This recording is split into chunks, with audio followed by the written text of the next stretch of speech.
কেমন আছো সবাই? আশা করি ভালো আছো। চোখের বালি রবীন্দ্রনাথ ঠাকুরের বহুত আলোচিত একটি উপন্যাস এবং বাংলা সাহিত্যের একটি সার্থক উপন্যাসও বটে। ইতিমধ্যে আমি চোখের বালির প্রথম ও দ্বিতীয় পার্ট তোমাদের মধ্যে আলোচনা করেছি, তোমরা হয়তো দেখতে পেয়েছো। আজকে আমি তোমাদের মাঝে চোখের বালির তৃতীয় পার্ট নিয়ে আলোচনা করব। আশা করি শেষ পর্যন্ত দেখে আমাকে অবশ্যই সাপোর্ট করবে, আর আমার চ্যানেলটাকে সাবস্ক্রাইব করে বেশি বেশি লাইক কমেন্টস ও শেয়ার করতে বলো না কিন্তু। এবং আমার এই চোখের বালি উপন্যাসটা কেমন হয়েছে কমেন্ট বক্সে অবশ্যই জানাতে বলো না।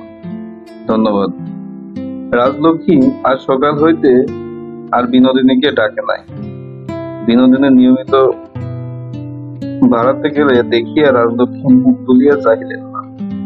সে তাহার লক্ষ্য করিয়া বলিল, পিসিমা, তোমার অসুখ করিয়াছে বুঝি? করিবারই কথা। কাল রাত্রে ঠাকুর কীর্তি না করিলেন, একেবারে পাগলের মতো আসিয়া উপস্থিত। আমার তো তারপরে ঘুমই হইল না। রাজলক্ষ্মী মুখ ভার করিয়া রহিলেন, হ্যাঁ না কোনো উত্তরই করিলেন না। বিনোদিনী বলিল, হয়তো চোখের বালির সঙ্গে সামান্য কিছু খিটমিট হইয়াছে, এজন্যই হয়তো তাকাইনি বা কথাও বলেনি। এজন্য কি আমার সঙ্গে ঝগড়া করবে? রাজলক্ষ্মী কহিল, বউ, তুমি মিথ্যা বকতেছ কেন? বিনোদিনী কহিল, আমারও কিছু ভালো লাগতেছে না পিসিমা। তোমার মনে আঘাত লাগিবে এ ভয়ে মিথ্যা কথা দিয়ে তোমার ছেলের দোষ ঢাকিবার চেষ্টা করিয়াছি, কিন্তু এমন হইয়াছে যে আর ঢাকা পড়ে না। রাজলক্ষ্মী, আমার ছেলের দোষ গুণ আমি জানি, কিন্তু তুমি যে কেমন মায়াবিনী তা আমি জানতাম না। বিনোদিনী কি একটা বলিবার জন্য উদ্যত হইয়াছে, নিজেকে সংবরণ করিল। কহিল, সে কথা ঠিকই পিসিমা, কেহ কাহাকেও জানে না, নিজের মনকেও সবাই জানে। তুমি কি কখনো তোমার বইয়ের ওপর দেশ করিয়া ছেলের দিকে মন তুলে তাকাতে চাও না? রাজলক্ষ্মী অগ্নির মতো উদ্দীপ্ত হইয়া উঠিলেন, কহিলেন, হতভাগিনী, আমার ছেলে সম্বন্ধে এমন মন্তব্য তুই করতে পারলি? বিনোদিনী অবিচলিত ভাবে কহিলেন, পিসিমা, আমরা মায়াবিনীর জাত। আমার মধ্যে কি মায়া ছিল তা আমি ঠিক জানি নাই, তুমি জানিয়াছ। তোমার মধ্যে কি মায়া ছিল তা তুমি ঠিকই জানো নাই, আমি জানিয়াছি। কিন্তু মায়া ছিল না হলে এমন ঘটনা ঘটিত না। আজ আমিও কতটা জানি, কতটা না জানিয়া পাঠিয়াছি, আর তুমিও কতটা জানিয়াছো, কতটা না জানিয়াছো পাঠিয়াছ। আমাদের জাতের ধর্ম এরকমই, আমরা মায়াবী। বিনোদিনী একলা ঘরে কিছুক্ষণের জন্য স্থির হইয়া দাঁড়িয়ে রইল। তাহার দু চোখে আগুন জ্বলিয়া উঠিল।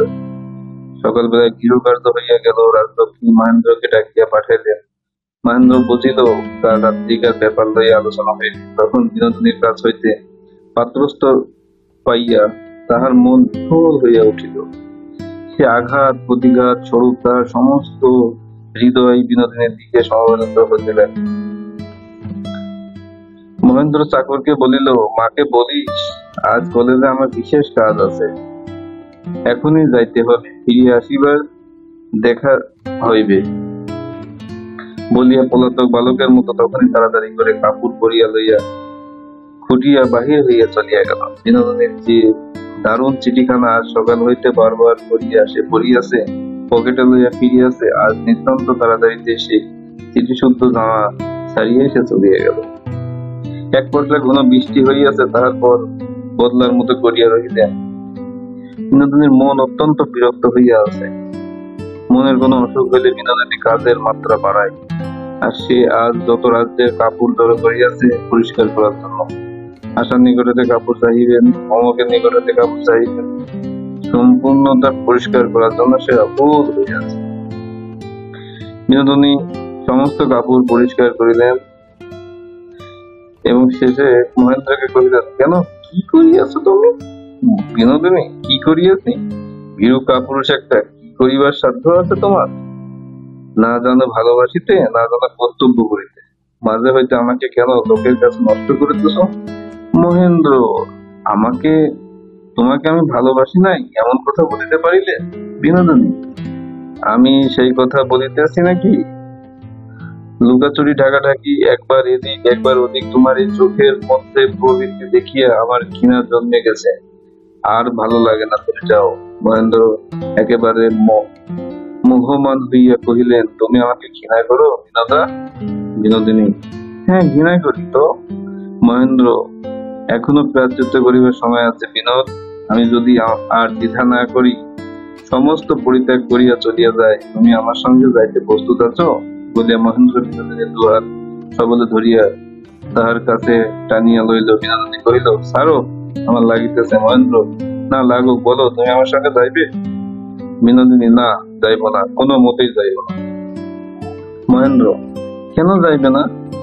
তুমি আমাকে সর্বনাশের মুখে টানিয়া আনিয়াছো, আর তুমি আমাকে পরিত্যাগ করিতে পারিবে না? তোমাকে যাইতেই হইবে। বলিয়া মহেন্দ্র দৃঢ়স্বর বলিয়া বিনোদিনীকে বুকের উপর টেনে নেওয়ার চেষ্টা করলেন। এমন সময় বিনোদিনী বারবার তার থেকে মুখ ফিরিয়ে নিতে থাকল। বিনোদিনী সবলে আপনার বিচ্ছিন্ন করিয়া লইয়া মহেন্দ্র কহিল, চারিদিকে আগুন জ্বলিয়া তুলিয়াছ, এখন আর নিবাইতে পারি না, পালাইতেও পারি না। বলিতে বলিতে মহেন্দ্র গলা চড়িয়া উঠিল। উচ্চ স্বরে সে কহিল, এমন খেলা কে খেলিলে বিনোদ? এখন আর ইহাকে খেলা বলিয়া মুক্তি পাইবে না, এখন তোমার আমার একই মৃত্যু। রাজলক্ষ্মী ঘরে ঢুকিয়া কহিলেন, মহে, কি করছিস? মহেন্দ্র এক দৃষ্টিতে মাতার মুখের দিকে ঘুরিয়া আসিল, তারপর পুনরায় বিনোদিনীর দিকে চাহিয়া মহেন্দ্র কহিল, আমি সব ছাড়িয়া চলিয়া যাইতেছি, বলো তুমি আমার সঙ্গে যাইবে? বিনোদিনী ক্রুদ্ধ রাজলক্ষ্মীর মুখের দিকে একবার চাহিল, তারপর অগ্রসর হইয়া অবিচলিত ভাবে মহেন্দ্রের হাত ধরিয়া কহিল, যাইব। মহেন্দ্র কহিল, তবে আজকের মতো অপেক্ষা করো, আমি চলিলাম, কাল হইতে তুমি ছাড়া আর আমার কেউই রইবে না। বলিয়া মহেন্দ্র চলিয়া গেল। এমন সময় ধ্রুবা আসিয়া বিনোদিনীকে কহিল, মাটা করুন, আর তো বসিতে পারি না, আর যদি তোমাদের ফুরসত না থাকে, তাহলে কাল আসিয়া কাপড় লইয়া যাইব। হেমি আসিয়া কহিল, বউ ঠাকুরা শহীদ বলিয়াছে, দাদা পুরাইয়া গেছে। বিনোদিনী 7 দিনের দাদা ওজন করিয়া অন্ত বলে পাঠাইল। গোপাল চাকর আসিয়া কহিলেন, বউ ঠাকুরা চরু বেহারা দাদা মশাইয়ের সঙ্গে ঝগড়া করিয়াছে, সে বলিতেছে তাহার কেরোসিনের হিসাব বুঝিয়া পাইলেই সে সরকার বাবুর কাছ হইতে বেতন চুকাইয়া লইতে কাজ ছাড়িয়া দিবে, তো এই বলে সে চলিয়া যাইবে। সংসারের সমস্ত কর্মই পূর্ববৎ চলিতেছে। বিহারী এতদিন মেডিকেল কলেজে পড়িতেছিল, ঠিক পরীক্ষা দেবার পূর্বে সে ছাড়িয়া দিল। কেহ বিস্ময় প্রকাশ করিয়া বলিল, পরের স্বাস্থ্য পরেই দেখিব, আপাতত নিজের স্বাস্থ্য রক্ষা করাই চাই। আসল কথা, বিহারীর উদ্যম অশেষ, একটা কিছু না করিয়া তাহার থাকিবার নাই, অথচ দশের তৃষ্ণা, টাকার লোভ ও জীবিকার জন্য উপার্জনের প্রয়োজন তাহার কিছুমাত্র ছিল না। কলেজে ডিগ্রি লইয়া প্রথমে সে শিবপুরে ইঞ্জিনিয়ারিং শিখতে গিয়েছিল। যতটুকু জানিতে তাহার কৌতূহল ছিল, হাতের কাছে যতটুকু দক্ষতা সে আবশ্যক বোধ করিতেছে, সেটুকু সে মেডিকেল কলেজে প্রবেশ করিবে। এটা নিয়ে মহেন্দ্র 1 বছর পূর্বে মেডিকেল কলেজে ভর্তি হয়।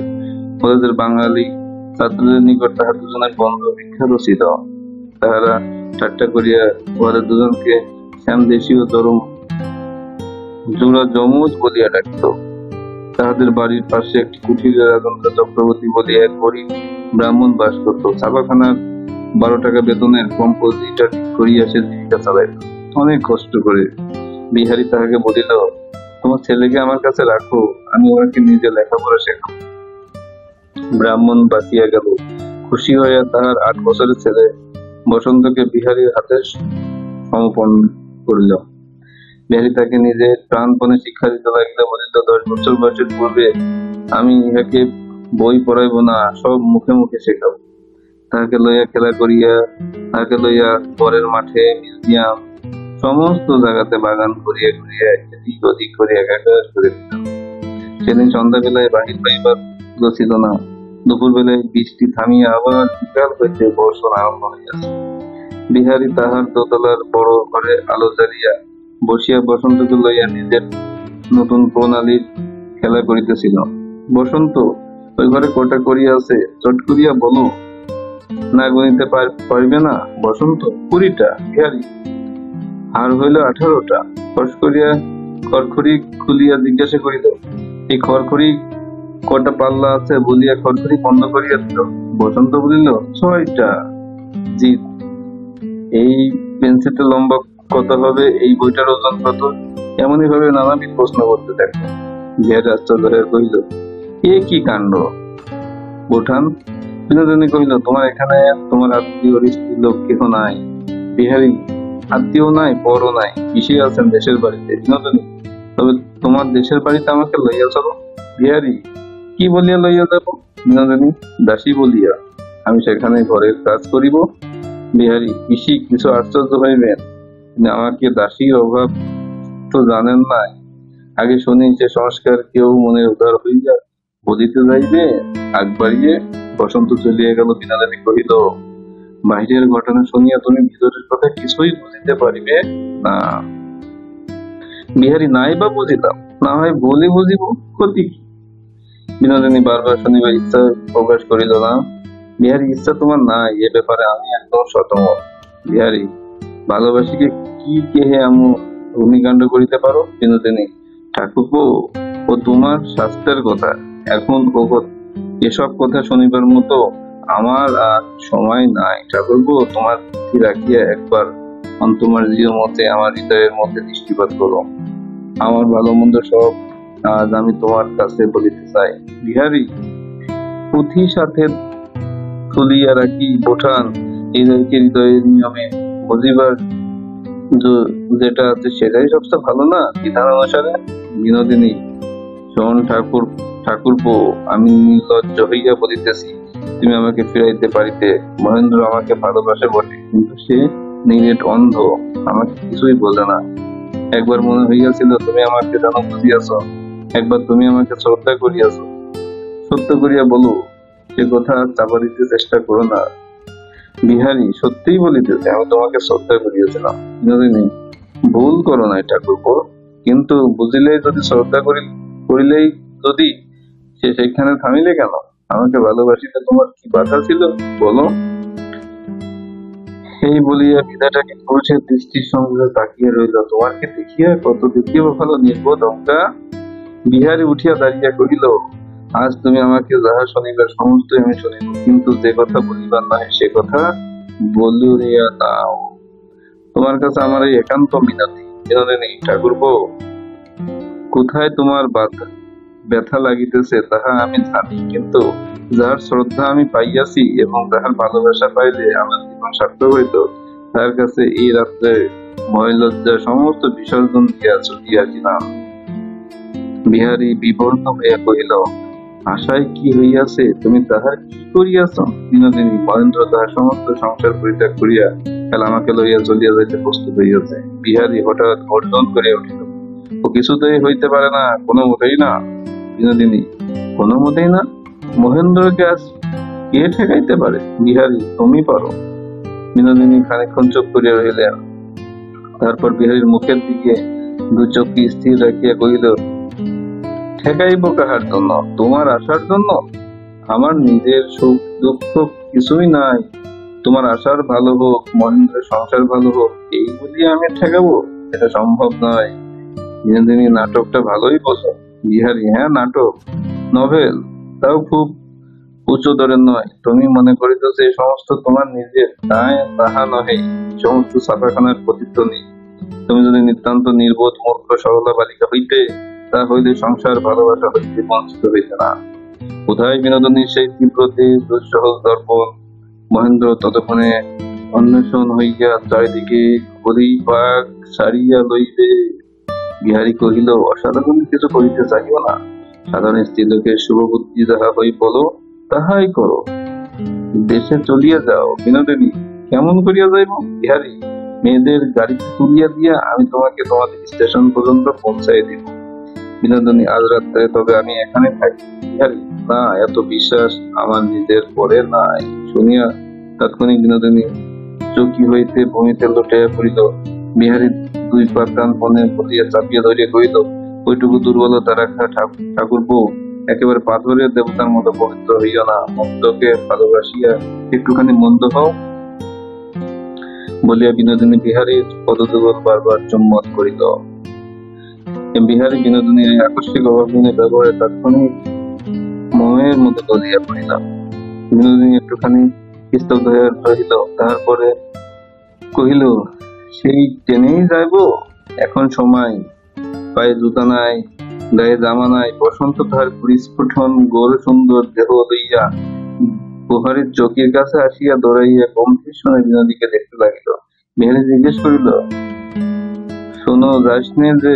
বসন্ত কোনো উত্তর না করিয়া গম্ভীর দাঁড়িয়ে রইল। বিনোদিনী দুহাত বাড়িয়া দিল। বসন্ত প্রথমে একটু দ্বিধা করিল, কাছে গেল।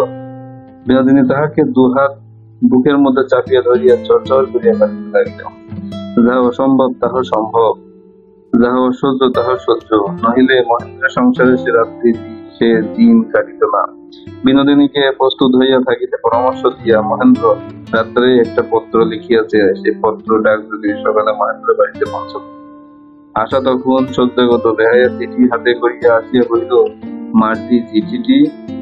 আশা হৃৎপিণ্ডে রক্তক্ষরণ হইতে লাগলো। তখন আশা কহিল, জানি না কিসের চিঠি। রাত্রি তখন 8টা হইবে। মহেন্দ্র তাড়াতাড়ি চরের মতো বিনোদিনীর ঘরের সম্মুখে আসিয়া উপস্থিত হইল। দেখিল ঘরে আলো নাই, সমস্ত অন্ধকার। পকেট হইতে একটা দেশলাইট বাক্স বাহির করিয়া দেশলাইট ধরিয়া দেখিল ঘর শূন্য, বিনোদিনী নাই। কোথায়? তার জিনিসপত্র নাই। দক্ষিণের বারান্দায় গিয়া দেখিল বারান্দায় নির্জন। ডাকিল, বিনোদ। কোন উত্তর আসিল না। নির্বোধ, আমি নির্বোধ। তখন সঙ্গে করিয়া লইয়া যাওয়া উচিত ছিল। নিশ্চয় মা বিনোদিনীকে এমন গঞ্জনা দিয়েছে যে সে ঘরে টিকতে পারে নাই। সেই কল্পনা মাত্র মনে উদয় হইতেই তাহা নিশ্চয় সত্য বলিয়া তাহার মন বিশ্বাস করিল। মহেন্দ্র অধীর হইয়া তাৎক্ষণিক মার ঘরে গেল। সে ঘরেও আলো নাই। রাজলক্ষ্মী বিছানায় শুয়ে আছে। রাজলক্ষ্মী কহিলেন, কিছুই বলি নাই মহেন্দ্র, তবে সে কোথায় গেছে? রাজলক্ষ্মী, আমি জানি না। আমি কি জানি? মহেন্দ্র অবিশ্বাসের স্বরে কহিল, তুমি জানো না? আচ্ছা, আমি তাহার সম্বন্ধে চলিলাম।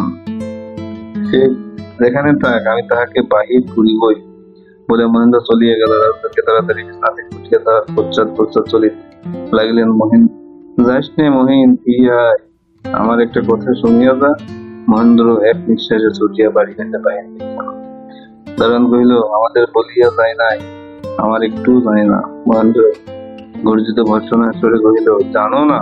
দারোয়ান পরিজরে কহিল, না মহারাজ, আমি জানি না। মহেন্দ্র মনে মনে স্থির করিল, মা ইহাদের শিখাইয়া দিয়াছিল। কহিল, আচ্ছা, তা হোক। মহানগর রাজপথের সমস্ত সন্ধ্যা গলি, বরফ গলা, সমস্ত ভাস্কর্য, সমস্ত অলি গলি দিয়ে জনতার মধ্যে মহেন্দ্র প্রবেশ করিল এবং অদৃশ্য হইয়া গেল। বিহারী একলা নিজেকে লইয়া অন্ধকার রাত্রে কখনো ধ্যান করিতে বসিত না। কোনোভাবে বিহারী নিজের কাছে নিজেকে আলোচ্য বিষয় করে নাই। সে পড়াশোনার কাজ কোনো বন্ধু বান্ধব লোকজন লইয়া থাকিত। চারিদিকে সংসারকে সে নিজের চেয়ে প্রাধান্য দিত। আনন্দে ছিল, কিন্তু হঠাৎ একটা প্রবল আঘাতে তাহার চারিদিক যেন বিশ্লেষিত হইয়া পড়িয়া গেল। প্রলম্বের মতো অন্ধকার ঘনিয়া আসিল।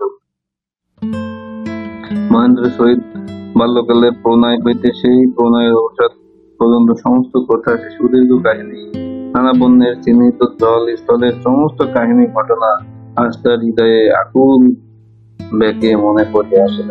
তারপরে সে শনিগ্রহের উদয় হইল। বন্ধুর প্রণয়, দম্পতির প্রেম, বিশেষ শাস্তি, সমস্ত কিছুই যেন তার মনে বাজতে লাগিল। বিহারী ছাদের নির্জন অন্ধকারে আর থাকিতে পারিল না। আর কোনদিন মন দিবার জন্য সে তাড়াতাড়ি দীপালোকিত ঘরের মধ্যে আসিয়া প্রবেশ করিল। কোন টিপাইয়ের উপর রেশমের ঢাকা দেওয়া একখানা বাঁধানো ফটোগ্রাফ ছিল। বিহারী ঢাকা খুলিয়া সেই ছবিটি ঘরের মাঝখানে আলোর নিচে লইয়া বসিল। কোলের উপর রাখিয়া দেখিতে লাগিল ছবিটি মহেন্দ্র ও আশার বিবাহের অনতিকাল পরের যুগল স্মৃতি। ছবির পশ্চাতে মহেন্দ্র নিজের অক্ষরে মহিন্দ্রা এবং আশা হস্তাক্ষরে আশা এই নামটুকু লিখিয়া দিয়েছে। দেখে খুবই হতভম্ব হইল। এই ছবিখানি কোলে লইয়া বিহারী বিনোদিনীকে দ্বারা সদরে নির্বাচিত করিতে চাহিল। বিনোদিনী সেই প্রেমে কাতর যৌবন কোমল বাহু দুটি বিহারীর দানও চাপিয়া রহিল। বিহারী মনে মনে কহিল, এমন সুন্দর প্রেমের সংসার ছাড় করিয়া দিলি। কিন্তু বিনোদিনী সেই উদ্যোগীপ্ত ব্যাকুল মুখের চুম্বন নিবেদন তাহাকে নীরবে করিতে লাগিল। আমি তোমাকে ভালোবাসি, সমস্ত জগতের মধ্যে আমি তোমাকে বরণ করিয়াছি। কিন্তু এ কি জবাব হইল? এ কথা একটা ভগ্ন সংসারের নিরুপায় ঢাকিতে পারে? পিশাচি পিশাচি বিহারী এটা শুনে খুব অবাক হয়ে গেল। ছবিগুলো লয়ে একদম নানা রকম কথা যখন আলোচনা করতেছিল, তখন পাশের শব্দ শুনিয়া চক্কর মকর উঠিয়া দেখিল মহেন্দ্র আসিয়াছে। চকিত হইয়া দাঁড়াইয়া সে ছবিখানা নিজ কর্পেটের উপর পড়িয়া গেল। বিহারী তাহা বাষ্পরোধ করিল না। মহেন্দ্র একেবারে বলে উঠিল, বিনোদিনী কোথায়? বিহারী মহেন্দ্রের কাছে অগ্রসর হইয়া তাহার হাত ধরিয়া কহিল, মহেন্দ্রা, একটু বসো, তাই সকল কথার আলোচনা করা যাইতেছে। মহেন্দ্র কহিল, আমার বসিবার আলোচনা করিবার সময় নাই, বলো বিনোদিনী কোথায়? বিহারী কহিল, তুমি যে প্রশ্ন জিজ্ঞাসা করিতেছ, এক কথায় তাহার উত্তর দেওয়া চলে না, একটু তোমার স্থির হইতে হইবে। বিহারী, জানি মহেন্দ্র আমাকে বলিবে কি? বিহারী, না, মহেন্দ্র বলিতে হইবে, তুমি আমার তাহাকে চুরি করিয়া আনিয়া লুকিয়ে রাখিয়াছ, সে আমার, তাহাকে ফিরিয়া দাও। বিহারী ক্ষণকাল স্তব্ধ হইয়া রহিল, তারপর ধীরেস্বরে বলিল, সে তোমার নহে, আমি তাহাকে চুরি করিয়া আনি নাই, সে নিজে আমার কাছে আসিয়া ধরা দিয়েছে। মহেন্দ্র গর্জন করে উঠিল, মিথ্যা কথা! এই বলিয়া পার্শ্ববর্তী ঘরের উত্তরদ্বারে আঘাত দিতে দিতে উচ্চস্বরে কহিল, বিনোদ, বিনোদ! ঘরের ভিতর হইতে কান্নার শব্দ শুনিতে পাইল। ভয় নাই বিনোদ, আমি মহেন্দ্র, আমি তোমাকে উদ্ধার করিয়া লইয়া যাইব, কেহ তোমাকে বন্ধ করিয়া রাখিতে পারিবে না। বলিয়া মহেন্দ্র সবলে দ্বারে দ্বারে ধাক্কা দিতেই দ্বার খুলে গেল।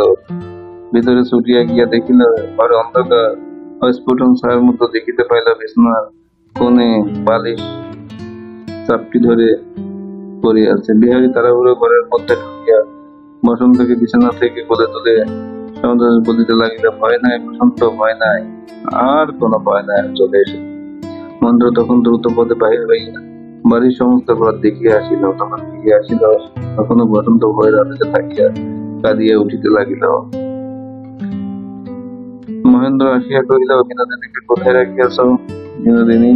বিহারী কহিল, মহেন্দ্রা, গোল করিও না, তোমার কারণে এই বালককে যেরকম ভয় পাইয়াছ দিয়াছ, ইহার অসুখ করিবার পারে।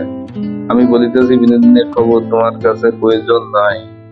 মহেন্দ্র কহিল, সাধু, মহাত্মা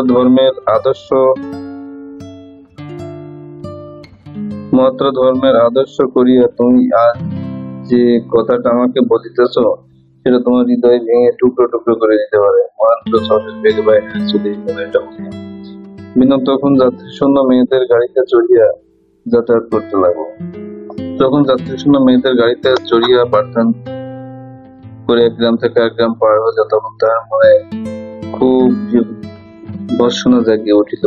সে তরুল ছায়ার মতো সখণ্ডিত নীরবে সবকিছু উপভোগ করতেছিল, কিন্তু তার হৃদয়ে ছিল একটা কঠিন বরফের ন্যায় কষ্ট জমিয়া। বলিয়া পাড়ার অল্পখানিক ৫-৬ চিঠি পড়িয়া উল্টা করিয়া ফেলিবে এমন জিনিস তাহার কাছে আসতে হারিয়া গেল। মহেন্দ্রের সহিত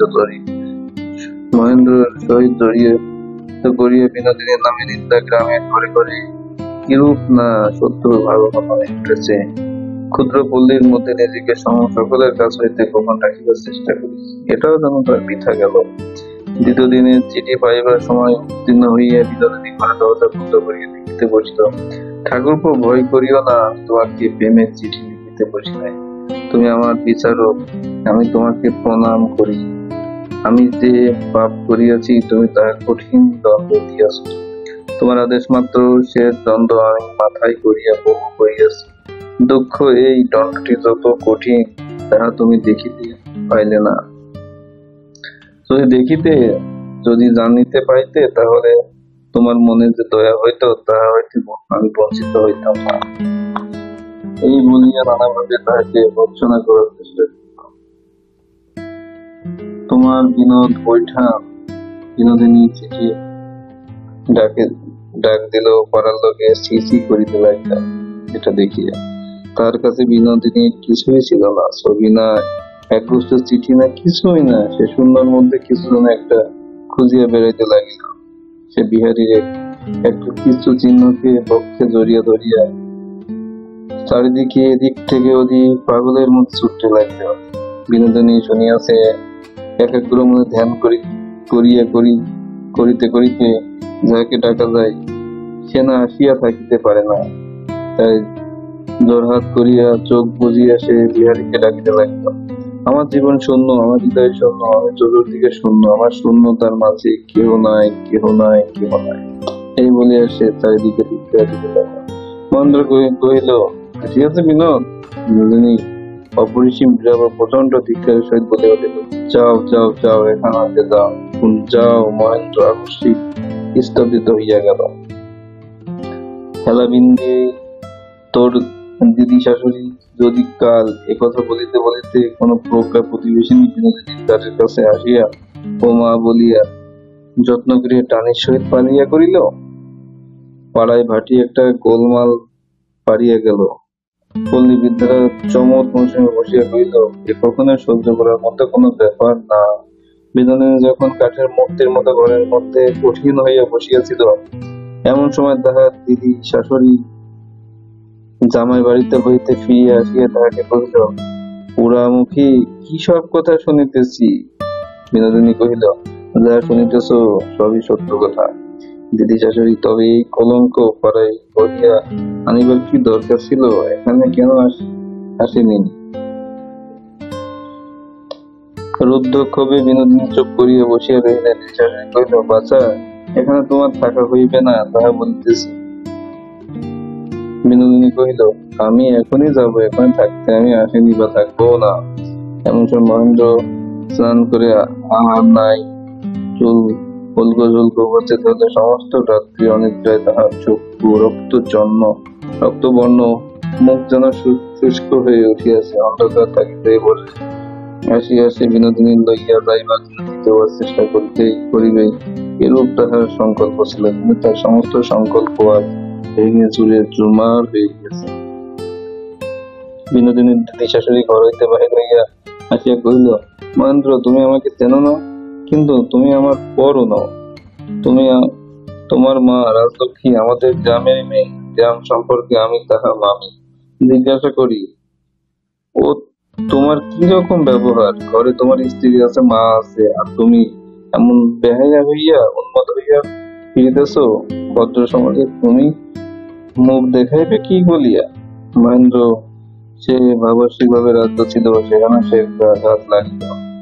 মহেন্দ্র যেখানে আসতে শুধু আঘাতের পর আঘাত।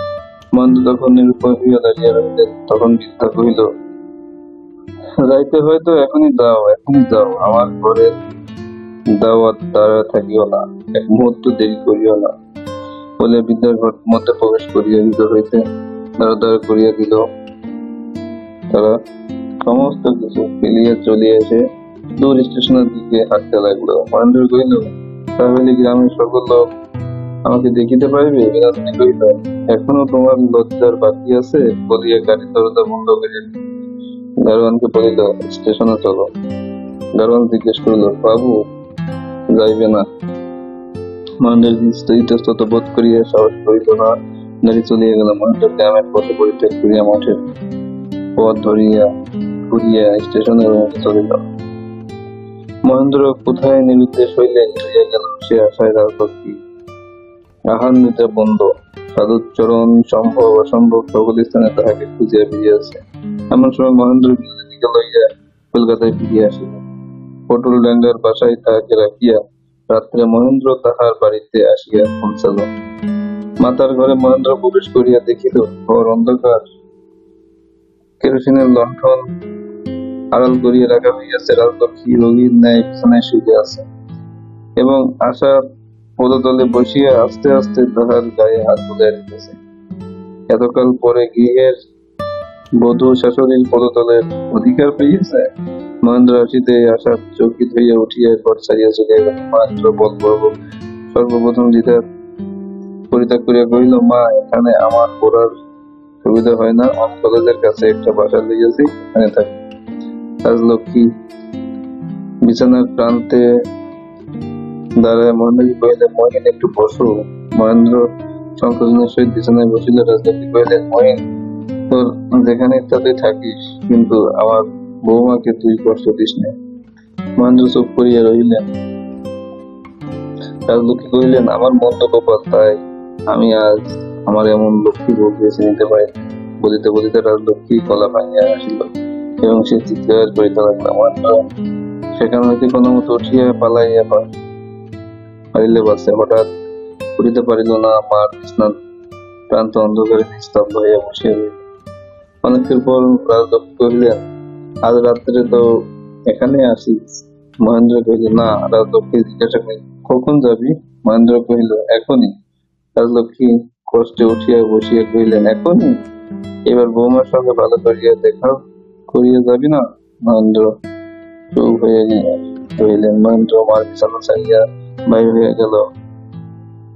অতি মৃদু করে নিঃশব্দে সে সিঁড়ি দিয়া তার উপরে শয়ন চক্রে চলিয়া গেল। মহেন্দ্র উপরে উঠিয়া দেখিল, তাহার শয়ন গৃহের সম্মুখে যে ঢাকা ছাদ আছে, সেখানে আশা মাটিতে পড়িল। আশা সংকুচিত মরিয়া গিয়াছে, রহিল। উঠিয়া দাঁড়িয়ে চলিল। কোনো মতে গতির চেষ্টা মধ্যে করিবার লজ্জাবোধ হইল। মহেন্দ্র কোনো কথা না বলিয়া ধীরে ধীরে ছাদে পায়চারা করিতে লাগিল। কৃষ্ণপক্ষের আকাশে তখনও চাঁদ ওঠে নাই।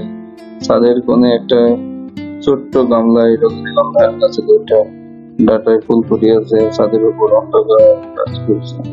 মহেন্দ্র ভাবিতে লাগিল, মাঝখানের কয়েকটি মাত্র দিনের বিকল্প কাহিনী একের পরে অন্ধকার দিয়া মুছিয়া ফেলিবে যদি আগেরকার ঠিক সেই দিনের মতো।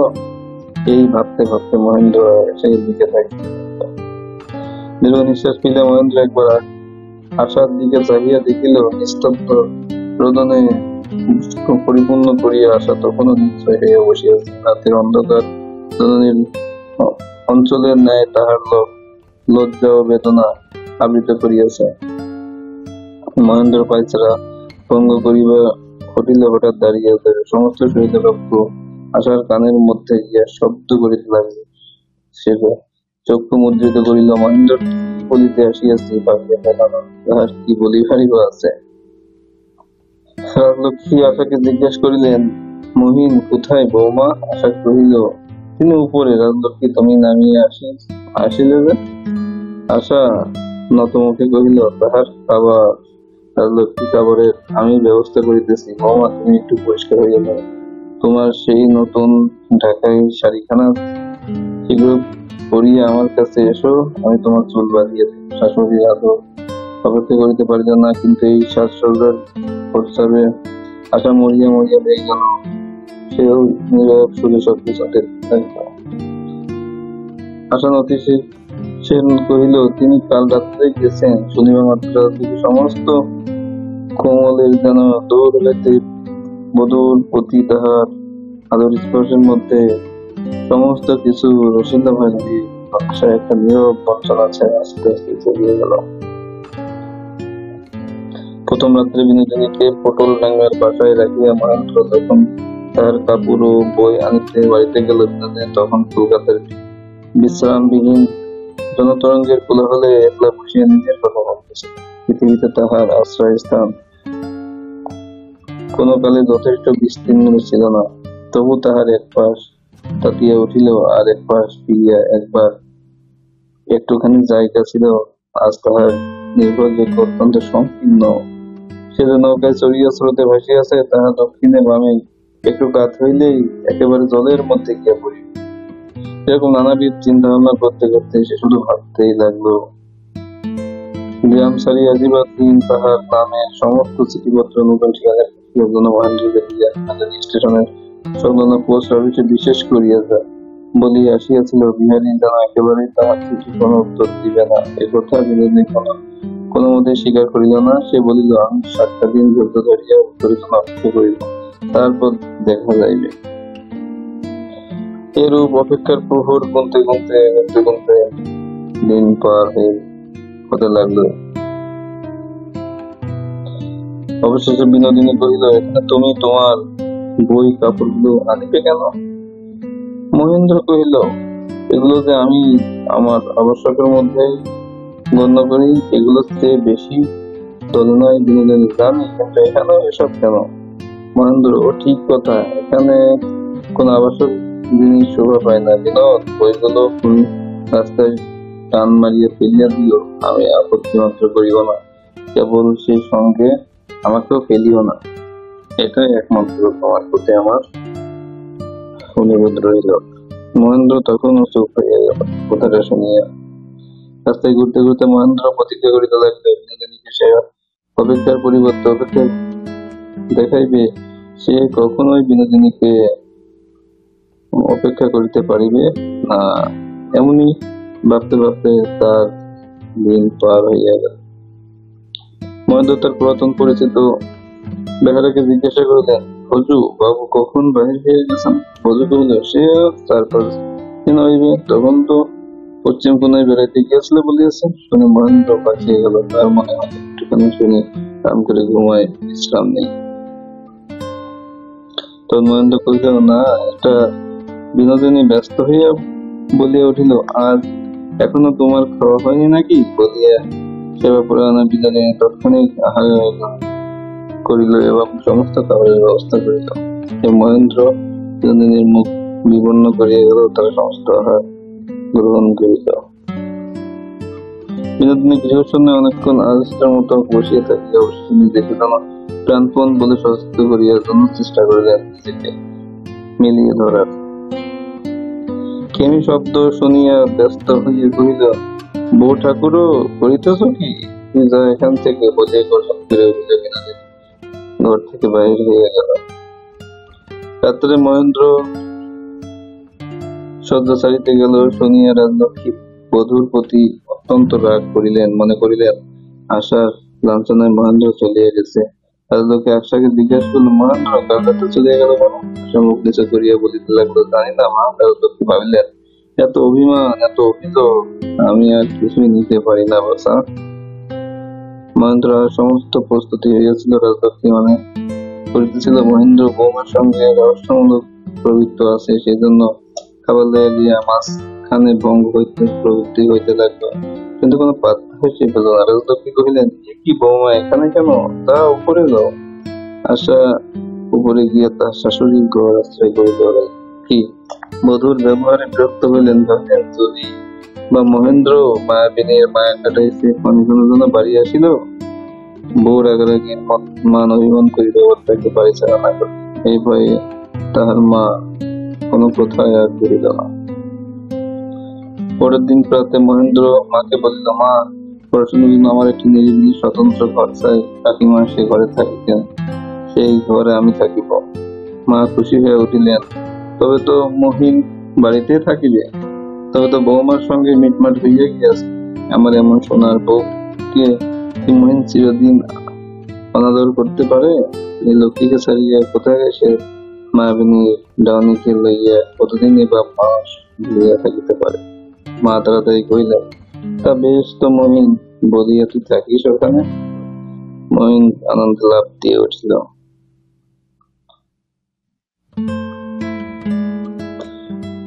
অনেক দিনের পর আশার সঙ্গে একটু কথা হইয়া মহেন্দ্র যেন অনেকখানি হালকা বোধ করিল। এখানে আশা তার বাড়িতে এসেছিল নীরব কিছু দুর্বল ভাগ্যের দুর্পরিস্থিতিতে নিজেকে ধরে দাঁড় করিয়া নিল। রাজলক্ষ্মীর দ্বারের বাহিরে আশা ছাড়িয়া রহিল। মহেন্দ্র ঘরে প্রবেশ করিল। মহেন্দ্রকে বলিলেন, বউ গিয়া বইয়াছে, আজ লইতে আসো না খবর? মহেন্দ্র, না মা, একবার পরীক্ষা করিয়া দেখা ভালো, ব্যায়াম অপেক্ষা করিবার জিনিস নহে। মহেন্দ্র জানিত তার মাতার হৃৎপিণ্ডে দুর্বলতা আছে, এই কারণে মাতার মুখশ্রীত লক্ষণ করিয়া অনুরোধ করিল। মা কহিল, পরীক্ষা করিবার দরকার নেই বাবা, আমারও ব্যায়াম সরিবার নাই। মহেন্দ্র কহিল, আচ্ছা, আজ রাতের মধ্যে একটু ঘুমের ওষুধ আনাইয়া দিছি, কাল ভালো করিয়া দেখা যায়। লক্ষ্মী, ঢের ওষুধ খেয়েছ, ওষুধে আমার কিছুই হবে না। যাও মহিন, আমার অনেক রাত হয়েছে, তুমি ঘুমাইয়া যাও। মহেন্দ্র, তুমি একটু সুস্থ হলে আমি যাবো। রাজলক্ষ্মী কহিলেন, যাও বৌমা, শুইতে যাও। তখন আশা মৃদুস্বরে কহিলেন, আমাকে এইখানে বসিতে বলিয়া গেছেন। আশা জনিত মহেন্দ্র মাতার সেবায় তাহাকে নিয়োগ করিয়া গেছেন, এই খবরে রাজলক্ষ্মী খুশি হইবেন তো কে খুশি হইবেন? রাজলক্ষ্মী স্পষ্ট দেখিলেন আশা মহেন্দ্র মন বাতিতে পড়িতেছে না, তখন তাহার মনে হইল অজ্ঞাত আমার ব্যাম উপলব্ধি করিয়া তখন মহেন্দ্রকে থাকিতে হইবে। একদিন সন্ধ্যাকালে রোগের কষ্টের সময় রাজলক্ষ্মী বিহারীকে মনে পড়িয়া গেল। কতদিন বিহারী আসে নাই তাহা ঠিক নাই। আশাকে জিজ্ঞাসা করিলেন, বৌমা, বিহারী এখন কোথায় জানো? আশা বুঝিতে পারিল চিরকাল রোগতপের সময় বিহারীর মন যেন কিছুতেই মানছে না। আশা বুঝিল রাজলক্ষ্মীর ইচ্ছা বিহারী এখন খবরটা পায়। বিহারীর অভাবে তিনি আজকাল একেবারেই নিরুদ্দেশ হইয়া পড়িলেন। মহেন্দ্র ফিরিয়া কহিলেন, যাইতে হইবে না কেন? একটু বোঝই না। আশা এই অভদ্রতাকে কান দিয়া স্থির করিয়া শুনিতে লাগিল। রাজলক্ষ্মী কহিলেন, আমার মন বলিতেছে যে এখানেই আছি, কেবল তোর উপর অভিমান করিয়া আসিতেছে না। আমার মাথা কাল একবার তুই তাহার বাড়িতে যাস। মহেন্দ্র কহিল, আচ্ছা যাব। আজ সকালে বিহারীকে ডাকিতেছে। মহেন্দ্র নিজেকে বিশ্বের পরিত্যক্ত বলিয়া বোধ করিল। পরের দিন প্রত্যুষের মহেন্দ্র বিহারীকে বাড়িতে গিয়া উপস্থিত হইল। দেখিল দাদির কাছে অনেকগুলো গরু গড়িতে ভূতা বাসিবে বোঝাই করিতেছে। ভোজুকে মহেন্দ্র জিজ্ঞাসা করিল, ব্যাপারখানা কি? ভোজ কহিল, বাবু বালিতে গঙ্গার ধারে একটি বাগান লাগিয়েছে, সেখানে জিনিসপত্র লাগিয়েছে। মহেন্দ্র জিজ্ঞাসা করিল, বাবু বাড়িতে আছেন না কি? ভোজ কহিল, তিনি 2 দিন মাত্র কলিকাতায় থাকিলে কাল বাগানে চলিয়া গেছেন। এরূপে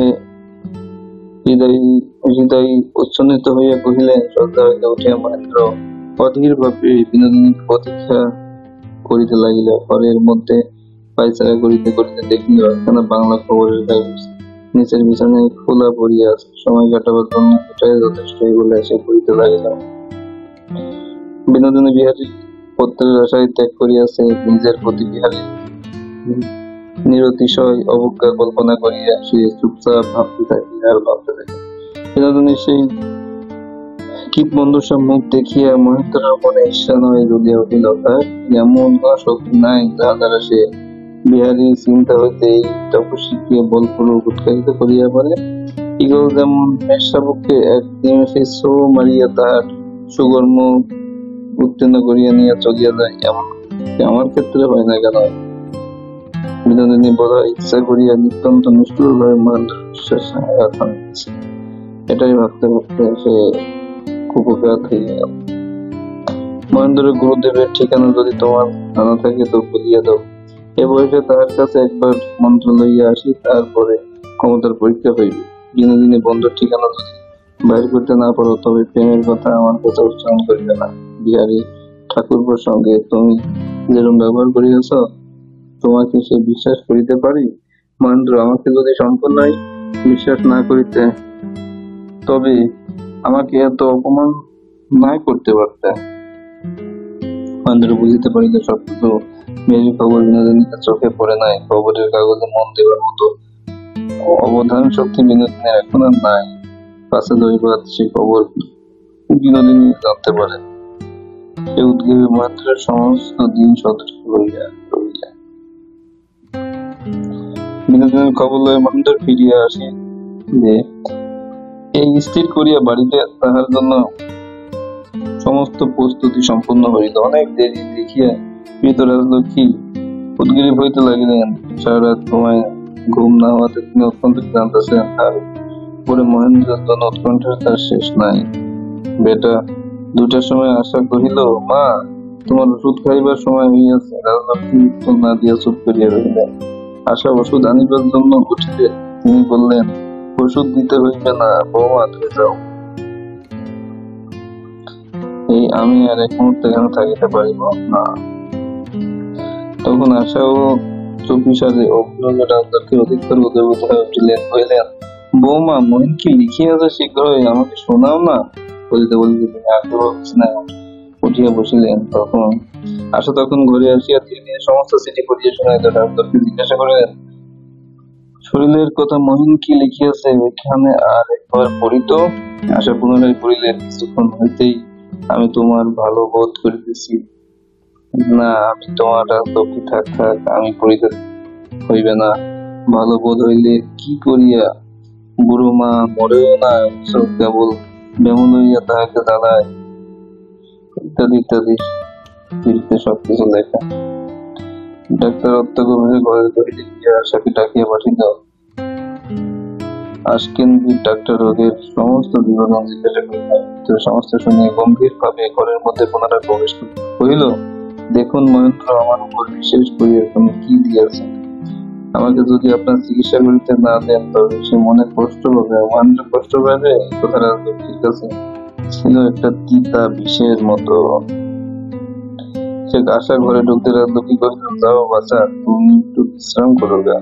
সমস্ত দিন রোগীর কাছে বসিয়া আছো, হারুন মাকে পাঠাও না, ঘরের এক কোনায় শুয়ে নিস্তব্ধ হইয়া বসিয়া রইল। অন্নপূর্ণা কাশী হইতে ফিরিয়া আসিয়া অতি ধীরে ধীরে রাজলক্ষ্মীর ঘরে প্রবেশ করিয়া প্রণাম পূর্বক তাহার পায়ে ধুলা মাথার তুলিয়া লইলেন। মাঝখানের বিরোধ বিচ্ছেদ সত্ত্বেও অন্নপূর্ণাকে দেখিয়া রাজলক্ষ্মী যেন হারিয়ে গেলেন আগে সেই পুরাতন দিনগুলোর কথা তার কেবলই মনে আসতে লাগিল। বিহারী যখন পশ্চিমে ঘুরিয়া বেড়াইতেছিল তখন তাহার মনে হইল একটা কোনো কাজ নিজেকে আবদ্ধ না করিলে তাহার আর শান্তি নাই।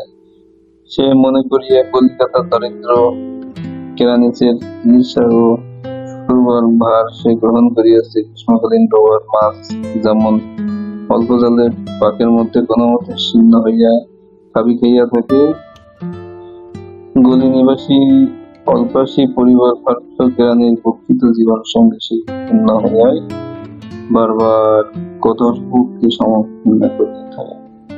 বিহারের মধ্যে যে যৌবনের সবভাবে সুস্থ হইয়াছিল তাহার কথা সে কখনোই চিন্তাও করে নাই। বিনোদিনী সোনার কাঠিতে সে আজ জাগিয়া উঠিয়াছে। সদ্যজাত গরুদের মতো সে আপন খোরাকের জন্য সমস্ত জগৎটাকে কাটিয়া বেড়াইতেছে। এই ক্ষুধিত প্রাণিত সহিত বিহারীর পূর্ব পরিচয় ছিল না, ইহাকে লইয়া সে সমস্ত হইয়া উঠিয়াছে। এখন কলকাতার ভিন্ন সিংহার স্বল্প কেরানিদের লইয়া সে কি করিবে?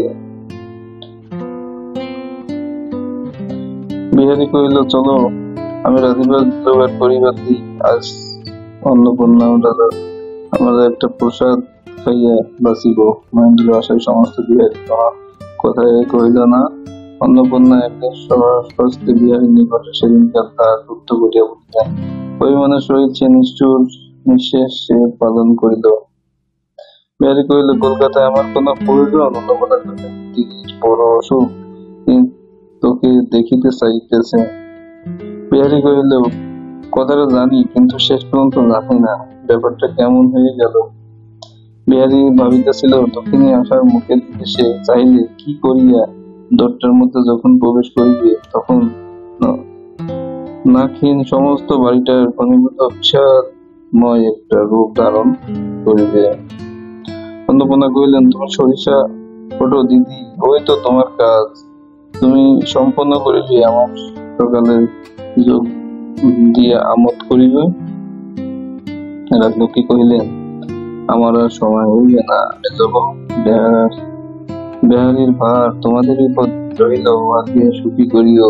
আমি ইহা দিন শোধরে যাইতে পারলাম না, কিন্তু ভগবান তাহার ভালো করিবেন বলিয়া বিহারী মাথায় হাত নষ্ট করিয়া বলিয়া দিলেন। রাজলক্ষ্মী হঠাৎই মনে পড়ল, তিনি ডাকিলেন, বৌমা, ও বৌমা। আশা করে প্রবেশ করিতে কহিলেন, বেহারির খাবারের সব ব্যবস্থা করিয়াছ তো? বিহারী কহিলেন, মা, তোমার ওই পেটুক ছেলেটিকে সকলেই চিনিয়া লইয়াছে। দেড়টিকে ঢুকতেই দেখি ডিমওয়ালা বড় বড় কুসুমাজ সুপ্রাইজ লইয়া তাহার সমস্ত কিছুই রেডি এবং প্রস্তুত রেখেছে। শুনে তারা মা খুব খুশি হইল। বিহারী মহেন্দ্র দেশকে গিয়ে খবর পাইল যে তাহাদের এলাহাবাদ শাখার সহিত মহেন্দ্র অল্পদিন হইতে লেনদেন আরম্ভ করিয়াছে। স্টেশনে আসিয়া বিনোদিনী একেবারে ইন্টারমিডিয়েট ক্লাসে মেয়েদের গাড়িতে চড়িয়া বসিল। মহেন্দ্র, এ কি করো? আমি তোমার জন্য সেকেন্ড ক্লাসের টিকিট কেটেছি। বিনোদিনী কহিল, তারও দরকার কি? এখানে আমি বেশ থাকিব। মহেন্দ্র আশ্চর্য হইল। বিনোদিনী শহরে শৌখিন ছিল। পূর্ব দারিদ্রের কোন ক্ষিপ্ততার মধ্যে তার শৌখিনতা অনেক সময় প্রকাশ করতে পারে। কিন্তু মানুষের সে অনেক শৌখিন ছিল। মহেন্দ্র জিজ্ঞাসা করলো, কোথায় টিকিট করিব বলো? বিনোদিনী কহিল, পশ্চিম দিকে, যেখানে খুশি চলো। কাল সকালে যেখানে গাড়ি থামিবে নামিব, সেখানে নামিয়া পড়িব। এটা বলে বিনোদিনী তার সঙ্গে চলে যেতে অভ্যস্ত। গাড়ি নির্জন যমুনার ধারে একটি সযত্ন বাগানের মধ্যে দিয়া আসিয়া থামিল। মহেন্দ্র আশ্চর্য হইয়া গেল, এই তাহার বাগান, বাগানের ঠিকানা বিনোদিনী কেমন করিয়া জানিল? বাড়ি বন্ধ ছিল। হাঁকাহাঁকি করিতে বৃদ্ধ বয়স্ক বাহির হইয়া আসিল। সে কহিল, বাড়িওয়ালা ধনী, অধিক দূরে থাকেন না, তাহার অনুমতি লইয়া আসিলে এই বাড়িতে বাস করিতে দিতে পারি। বিনোদিনী মহেন্দ্রের দিকে একবার চাহিল। মহেন্দ্রের মনোরম বাড়ি দেখিয়া মুগ্ধ হইয়া দীর্ঘকাল পরে কিছুক্ষণ নিস্তব্ধ হইয়া প্রফুল্ল হইয়া কহিল, তবে চলো, সেই ধনী ওখানে যায়, তুমি বাহিরে গাড়িতে অপেক্ষা করো, আমি ভিতরে গিয়ে ভাড়া ঠিক করিয়া আসিব। বিনোদিনী কহিল, আমি আর ঘুরিতে পারিব না, তুমি যাও, আমি ততক্ষণ এখানে বিশ্রাম করি। ভয়ের কোনো কারণ দেখি না। মহেন্দ্র গাড়ি লইয়া চলিয়া গেল। বিনোদিনী বুড়া ব্রাহ্মপণে ডাকিয়া তাহার ছেলে ফুলের সঙ্গে কথা কহিল। তাহারা কে, কোথায় চাকরি করেন, কোথায় মেয়েদের, কোথায় কি, সমস্ত কিছু জিজ্ঞেস করিলেন। দুটো কহিলেন, হ্যাঁ, কিছুদিন ছিলেন তো বটে। মাঝি কি তাহাকে চেনেন? বিনোদিনী কহিলেন, আমাদের আত্মীয়। পিতার কাছে বিহারী বিবরণ ও বর্ণনা পাইলেন। তাহাতে আর মনে সন্দেহ রহিল না যে বুড়াকে দিয়ে ঘর খুলাইয়া কোন ঘরে বিহারী অশুভ, কোন ঘর তাহার বসিবার ছিল। এই সময় তাহার সমস্ত ঘর খোলা যেমন বন্ধ। আগাম ভাড়া দিয়া পাশের অনুমতি দেওয়া মাঠ ফিরে আসিল। বিনোদিনী এদিকে অপেক্ষার প্রহর গুনতে থাকলো এবং এইভাবে তারা উন্নতি পাইতে হবে লাগলো সেই বাড়িতে। সমস্ত রাত্রি মহেন্দ্র ঘুমায় নাই। ক্লান্ত শরীরের ভোরের দিকে তাহার ঘুম আসিল। বেটা 8টা-9টার সময় জাগিয়া তাড়াতাড়ি উঠিয়া বসিল। গত রাত্রি একটা কোনো অসমাপ্ত বেদনা ঘুমের ভিতরে ভিতরে যেন প্রবাহিত হইয়াছিল। সচেতন হইবা মাত্রই মহেন্দ্র তাহার কথা ব্যথিত অনুভব করিল এবং সে এপাশ থেকে ওপাশ এদিক থেকে ওদিক তৎপর খাইতে লাগল। মহেন্দ্র কহিল, আজ বাড়ি ফিরে যাইব। বিনোদিনী যেখানেই যাইবি সেখানে তাহাকে থাকিবার ব্যবস্থা করিয়া দিয়া মুক্ত হইব। আমি মুক্ত হইব, এই কথা দেশের উচ্চারণ করিতে তাহার মনে একটা আনন্দের আবির্ভাব হইল। এতদিন যে অবিশ্রাম তাহা সে বহন করিয়া আসিল, তাহা হালকা হইয়া আসিল। এতদিন তার মনটা ফুরফুরের বাতাসের জন্য উঠতেছিল। কথা আর আমি শুনতে পারিব না, তুমি এখন যাও, আমাকে আর বিরক্ত করিও না, আমাকে একটু একলা থাকতে দাও। অন্য কোনো সময় হইতে প্রত্যাখ্যান মহেন্দ্র আমি জড়িয়ে থাকলো, কিন্তু আজ তাহার অত্যন্ত ঘৃণাবোধ হইল। সে ভাবিল যে ওই অসামান্য স্ত্রী লোকের কাছে আমি এত হীন করিয়াছি যে আমাকে যখনই তখন এমন তরে অবজ্ঞা চরে দৃঢ় করিয়াছে, এটা ভাবতেও খুব অবাক লাগে আমার কাছে।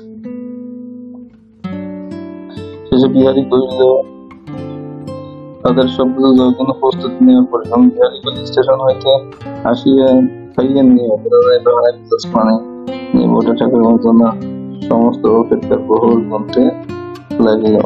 মহেন্দ্র তাহার মাতার ঘরে প্রবেশ করিল। অবশেষে তারা বাড়িতে পৌঁছালো। ওখান থেকে মহেন্দ্র মাতার ঘরে প্রবেশ করিয়া তখন আশা তাড়াতাড়ি বাহির হইয়া আসিয়া কহিল, এখন এই ঘরে যাইও না। মহেন্দ্র জিজ্ঞাসা, কেন? আশা কহিল, ডাক্তার বলিয়াছে হঠাৎ মার মনে সুখের হোক দুঃখের হোক না একটা কোনো আঘাত লাগলে বিপদ হইতে পারে। মহেন্দ্র বলিল, একবার আস্তে আস্তে তার মাথায় কাছে যে হাতটা বুলিয়ে দেবো। মানে তবে এখন তুমি কি করিতে চাও আশা? তুমি বিহারী ঠাকুরপো আসিয়া একবার দেখিয়া যায়, তুমি কেমন পরামর্শ দিবে?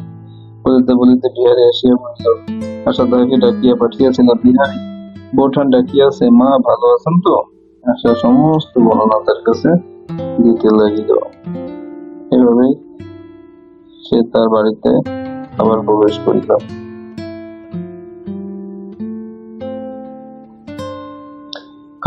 কাল রাজলক্ষ্মী যখন আশার হাত লইয়া মহেন্দ্র হাতটা দিলেন, তখন আশা তাহার মনে হইতে সমস্ত অভিমান মুছিয়া ফেলিয়া সম্পূর্ণভাবে মহেন্দ্রের কাছে আত্মসমর্পণ করিলেন। আজ বিনোদিনীকে সম্মুখে দেখিয়া তাহার খণ্ডিত প্রেমের দ্বার আবার খুশিয়া উঠিল। বিনোদিনীর সম্মুখে আশাকে এরূপ সহজভাবে কথা কহিতে শুনিয়া সে খুব অবাকই হয়ে গেল। মহেন্দ্র নিশ্চিত হইলে জিজ্ঞাসা করিলেন, কাকিমা কোথায়? আশা তখন ঘর হইতে দেখিল আশার এই দ্রুততার সঙ্গে দেখা বিনোদিনী আশ্চর্য হইয়া গেল। মহেন্দ্র ডাকিল, কাকিমা। অন্নপূর্ণা যদিও ভোরে স্নান করিয়া লইয়া তখন পূজার বাসিন্দার জন্য সমস্ত কিছু প্রস্তুত করেছিল। তার কাকিমা ডাকটা শুনে খুব অবাক অভ্যন্ত হইয়া গেল। অন্নপূর্ণা কহিলেন, না তুই আর কি ডাকবি রে বাবা। বিহারী ঘরে প্রবেশ করিলে এত সকালে মহেন্দ্র ডাকতে দেখে মহেন্দ্র, আজ তোমার জীবনে এই বোধ হয় প্রথম সূর্যোদয়। মহেন্দ্র কহিলেন, হ্যাঁ বিহারী, আজ আমার জীবনে প্রথম সূর্যোদয়। বিহারী কোথায়? কাকিমার সঙ্গে কোনো পরামর্শ আছে? আমি যাই। বিহারী তাই বলিয়া চলিয়া গেল। রাজলক্ষ্মীর মৃত্যু। পরবর্তীতে রাজলক্ষ্মীর মৃত্যু হইলে পর শ্রদ্ধা শেষে মহেন্দ্র কহিল, ভাই বিহারী, আমি ডাক্তার কি জানি, তুমি যে কাজ করেছ বা আরম্ভ করতেছো যে কাজ, আমাকে তাহার মধ্যে নেও। তুমি যেরূপ বিহারী হইয়াছে, সেও তোমার অনেক সহায়তা করিতে পারে। আমরা সকলে সেইখানে থাকি। বিহারী কহিল, মহিন্দা, ভালো করি ভাবিয়া দেখো, এই কাজ কি বারবার তোমার ভালো লাগবে? তখন মহেন্দ্র কহিল, বিহারী, তুমি ভাবিয়া দেখো, যে জীবন আমি গঠন করিয়াছি তাহাতে লইয়া অলস্য ভাবে তার অনুভব করিবার নাই। কর্মের দ্বারা তাহাকে যদি টানিয়া লইয়া না চলি, তবে কোনদিন সে আমাকে টানিয়া অবসাদের মধ্যে ফেলিবে। তোমার কর্মের মধ্যে আমাকে স্থান দিতেই হবে, এই কথা সে স্থির ভাবে বলতে লাগল। অনুপনা কহিলেন, মা চলো, আমার সঙ্গে থাকিবে। অনুপনায় বিনোদিনী কাটিতে যাইবার দিন সুযোগ বাহির করিলেন, বিনোদিনীর সহিত দেখা করিলেন। অবশেষে বিহারী সুগম্ভীর আবেগের সহিত স্থির দৃষ্টিতে বিনোদিনীর মুখের দিকে চাহিয়া রইল। খানিক বাদে বিহারী কহিলেন, আমি কি তোমাকে কিছু দিতে পারিব না? বিনোদিনী কহিল, তোমার চিহ্ন আমার কাছে আছে, তাহা আমার সঙ্গে পোষণ, এটা আমার জন্য অনেক বড় কিছু। বিহারী আশ্চর্য হইয়া উঠে গেল। বিনোদিনী কহিলেন, তুমি জানো না ও তোমার আঘাত, এবং এই আঘাত তোমারই উপযুক্ত। ইহা এখন তুমিও ফিরাইতে পারিবে না। মাসিমার উপদেশকে সত্য আশা বিনোদিনীর সম্বন্ধে মনকে নিস্তব্ধ করিয়া রাখতে পারিলে না। রাজলক্ষ্মী সেবায় জীবনে একত্রে কাজ করিয়া গেল। কিন্তু আশা তখনও বিনোদিনীকে দেখিবার, তখনও তাহার মুখের মধ্যে যে ব্যথা লাগিয়েছিল, মুখ দিয়ে সহজে কথা বাহির হয় নাই। হাসিবার চেষ্টা তাহাকে পীড়ন করিয়াছে। বিনোদিনীর নিকট হইতে সামান্য কোনো সেবা গ্রহণ করিতেও তাহার সমস্ত চিত্ত বিমুখ হইয়াছে। বিনোদিনীর সাজা পান অনেক সময় শিষ্টতার খাতিরে তাহাকে গ্রহণ করিতে হইয়াছে, কিন্তু আড়াল তাহা ফিরিয়ে দিয়াছে। কিন্তু আজ যখন বিদায়কালে উপস্থিত হইল, মাসিমা সংসার হইতে দ্বিতীয়বার চলিয়া যাইতেছেন বলিয়া আশায় হৃদয় যখন অশ্রু জলে আর্দ্র হইয়া গেল, তখন সেই সঙ্গে বিনোদিনীর প্রতি তাহার করুণাধর উদয় হইল। সে একেবারে চলিয়া যাইতেছে, তাহাকে এমন সময় মন অল্পই আছে, এবং এমন কঠিন মনও অল্পই আছে। আশাজনিত বিনোদিনীর মহেন্দ্রকে ভালোবাসে। মহেন্দ্র ভালো না বাসিবে বা কেন? মহেন্দ্রকে ভালোবাসা কিরূপ অনিবার্য? আশা তাহা নিজেই হৃদয়ের ভিতর হইতে জানে। নিজের ভালোবাসার সেই বেদনাই বিনোদিনীর প্রতি আজ তাহার বড় দায় হইল। বিনোদিনী মাত্র চিরদিনের ছাড়িয়া যাইতেছে, তাহার সেই দুর্বিষহ দুঃখ তাহার আশা অতি বড় শত্রুর জন্য কামনা করিতে পারে না। মনে করিয়া তাহার চোখে জল আসিয়া গেল, দু চোখ জলে চলচল করিতে লাগিল। এককালে সে বিনোদিনীকে ভালোবাসিয়াছিল, সেই ভালোবাসা তাহাকে স্পর্শ করিল। সে ধীরে ধীরে বিনোদিনীর কাছে আসিয়া অত্যন্ত করুণার সঙ্গে, স্নেহের সঙ্গে, বিষাদের সঙ্গে মৃদু স্বরে কহিলেন, দিদি তুমি চলিলে? বিনোদিনী আশায় চিবুক ধরিয়া কহিল, হ্যাঁ বোন, আমার যাইবার সময় আসিয়াছে। সে সময় তুমি আমাকে ভালোবাসিয়াছিলে, এখন সুখের দিনে সে ভালোবাসা একটুখানি আমার জন্য রাখিও ভাই। আমার সব বলিয়া যেও না, সব কিছু। মহেন্দ্র আসিয়া প্রণাম করিয়া কহিল, বোঠান, মাফ করিও। তাহার চোখের প্রান্তে দুপুটো অশ্রু গড়িয়া পড়িল। বিনোদিনী কহিল, তুমিও মাফ করিও ঠাকুরপো, ভগবান তোমাদেরও চিরসুখী করুক। আসলে ঘটনাটা অনেক ট্র্যাজেডিক্যাল। এবং আপনারা রবীন্দ্রনাথ ঠাকুরের চোখের বালির প্রথম পার্ট, দ্বিতীয় পার্ট এবং আজকে ফাইনালি শেষ পার্ট দিয়ে আমি শেষ করলাম। এবং শেষ পর্যন্ত আমার সঙ্গে থাকার জন্য এবং ধৈর্য সহকারে শোনার জন্য আপনাদের অনেক অনেক ধন্যবাদ ও কৃতজ্ঞতা। এবং কেমন হয়েছে এবং আরো আমার কোনো ভুল ত্রুটি থাকলে সেটা কমেন্ট বক্সে আমাকে বলবেন। ধন্যবাদ সবাই।